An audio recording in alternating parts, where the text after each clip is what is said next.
ఓం గణపతయే నమః శ్రీ బాలాదేవియే నమః।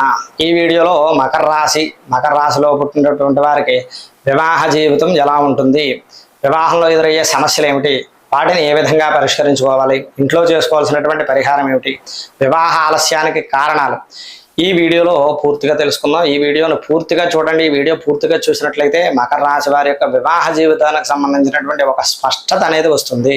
మకర రాశి వారికి శనిగ్రహ ప్రభావం ఎక్కువగా ఉంటుంది। వీరు ఎలాంటి మనస్తత్వం కలిగి ఉంటారు అంటే చాలా బాధ్యతాయుతంగా ఉంటారు, ప్రాక్టికల్గా క్రమశిక్షణతో ఉండే స్వభావం కలిగిన వారు। వివాహ జీవితాన్ని భావోద్వేగాల కంటే బాధ్యత, స్థిరత్వం, భవిష్యత్ భద్రత దృష్టితో చూస్తారు। వీరి ప్రేమ బయటకు ఎక్కువగా కనిపించకపోయినా లోపల చాలా లోతైన నిబద్ధత ఉంటుంది। బాధ్యత ఎక్కువగా తీసుకునేటటువంటి స్వభావం, క్రమశిక్షణ ఉంటుంది। ఆర్థిక స్థిరత్వానికి ప్రాధాన్యం ఇస్తారు, తక్కువగా మాట్లాడతారు కానీ నమ్మకమైనటువంటి వ్యక్తిత్వం, దీర్ఘకాలిక ప్రణాళికలు వేసే అలవాటు ఉంటుంది। భావాలను లోపలే ఉంచే స్వభావంగా ఉంటారు వీళ్ళు।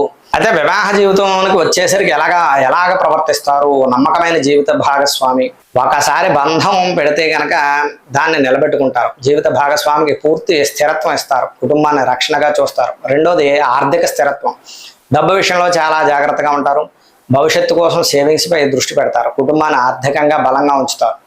మూడవది బాధ్యతాయుతమైనటువంటి కుటుంబ జీవితం, పిల్లల భవిష్యత్తుపై ప్రత్యేక శ్రద్ధ, కుటుంబ బాధ్యతను చాలా సీరియస్గా తీసుకుంటారు, కష్టకాలంలో వెనక్కి తగ్గరు। నాలుగవది స్థిరమైనటువంటి ప్రేమను మాటల కంటే పనుల ద్వారా చూపుతారు, దీర్ఘకాల సంబంధాలకు ఎక్కువ విలువనిస్తారు। ఇక పురుషులు ఏ విధంగా ఉంటారు అంటే ఈ రాశివారు కుటుంబానికి పూర్తి బాధ్యత తీసుకుంటారు, కుటుంబాన్ని పూర్తి బాధ్యతగా తీసుకుంటారు, భార్యకు భద్రత ఇస్తారు కానీ భావాలను వ్యక్తం చేయడంలో తక్కువగా ఉంటారని చెప్పవచ్చు। ఇక స్త్రీల విషయానికి చూసుకున్నట్లయితే చాలా బాధ్యతగా కుటుంబాన్ని నడిపిస్తారు, ఆర్థిక విషయాల్లో తెలివితేటలుగా ఉంటారు కానీ భావోద్వేగాలను లోపలే ఉంచుతారు। వీరి వివాహ జీవితానికి వచ్చేటటువంటి సమస్యలు, ఎదురయ్యే సవాళ్ళు ఏమిటంటే మకర రాశి వారు ముఖ్యంగా చాలా బాధ్యతాయుతంగా క్రమశిక్షణతో ప్రాక్టికల్గా ఉంటారు కానీ అదే లక్షణాలు కొన్నిసార్లు దాంపత్య జీవితంలో భావోద్వేగాలను దూరం చేయడం, ఒత్తిడికి గురి కారణం। ఎదురయ్యే సమస్యలు ఏమిటి అంటే భావాలను వ్యక్తం చేయకపోవడం ఒకటోది, ప్రేమను మాటల్లో చెప్పడం తక్కువ, భావాలను లోపలే దాచుకోవడం, దీంతో భాగస్వామికి ప్రేమ తగ్గిందనే భావన రావచ్చు, భావోద్వేగ దూరం పెరగవచ్చు। రెండోది పని మరియు బాధ్యతలపై అధిక దృష్టి, కెరీరు, డబ్బు, భవిష్యత్తు ప్లానింగ్ ఎక్కువ ప్రాధాన్యత ఇవ్వడం, కుటుంబ భావోద్వేగాలకు తక్కువ సమయం ఇవ్వటం, కుటుంబ సంబంధాలకి కుటుంబానికి, దీంతో భాగస్వామి ఒంటరితనం అనుభవించవచ్చు, సంబంధంలో దూరం పెరగవచ్చు। మూడోది కఠినమైన స్వభావం, నియమాలు, క్రమశిక్షణపై ఎక్కువ పట్టుదల, ఫ్లెక్సిబిలిటీ తక్కువగా ఉండడం, దీంతో చిన్న విషయాలకి ఒత్తిడి, భాగస్వామితో గొడవలు రావచ్చు। నాలుగోది మానసికంగా కూల్గా ఉన్నా చాలా గంభీరంగా పైకి కనిపించడం, ప్రేమ ఉన్నా వ్యక్తం చేయకపోవడం, దీంతో భాగస్వామికి కేర్ చేయడం లేదు అనే భావన రావచ్చు। ఐదవది అధిక బాధ్యత, ఒత్తిడి, కుటుంబం కోసం ఎక్కువ బాధ్యత తీసుకోవడం, అన్ని సమస్యలను తామే పరిష్కరించాలనేటటువంటి భావన, దీంతో మానసిక ఒత్తిడి, చిరాకు పెరగవచ్చు। ఆరోది మార్పులను అంగీకరించడంలో కష్టం, కొత్త అలవాట్లు లేదా మార్పులకు సమయం తీసుకోవడం, పాత పద్ధతులకే కట్టుబడి ఉండటం। ఏడోది భావాలను లోపలే ఉంచడం, బాధ, కోపం, అసంతృప్తి బయటకు చెప్పకపోవడం, సైలెంట్గా దూరంగా ఉండడం, దీంతో సమస్యలు పెరిగి పెద్ద అయ్యే అవకాశం ఉంటుంది। ఎనిమిదవది పని జీవితం సమతుల్యత లోపం, పని ప్రాధాన్యం ఎక్కువగా ఉండడం, కుటుంబానికి క్వాలిటీ టైం తగ్గిపోవడం।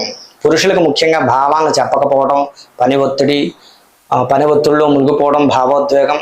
మహిళలకైతే బాధ్యతలపై అధిక ఒత్తిడి తీసుకోవడం, భావాలను లోపలే ఉంచుకోవడం, కుటుంబం కోసం త్యాగాలు ఎక్కువగా చేయటం। ఈ సమస్యలకి పరిష్కారాలు ఏమిటి అంటే ప్రధానంగా వీళ్ళ భావాలు వ్యక్తం చేయకపోవడం, పని ఒత్తిడి, కఠినత్వం, దాంపత్యం దూరం వంటి సమస్యలు రావచ్చు। వీటికి తగినటువంటి కొన్ని పరిహారాలు చూద్దాం। శనిగ్రహ శాంతి పరిహారం, మకర రాశికి అధిపతి శనిగ్రహం కావడంతో ప్రతి శనివారం ఉపవాసం చేయడం, హనుమాన్ దర్శనం లేదా హనుమాన్ చాలీస చదవడం, ఓం శనేశ్వరాయ నమః మంత్రాన్ని 108 సార్లు జపించడం, నల్ల నువ్వులు లేదా నల్ల బట్టలు దానంగా ఇవ్వటం మంచిది।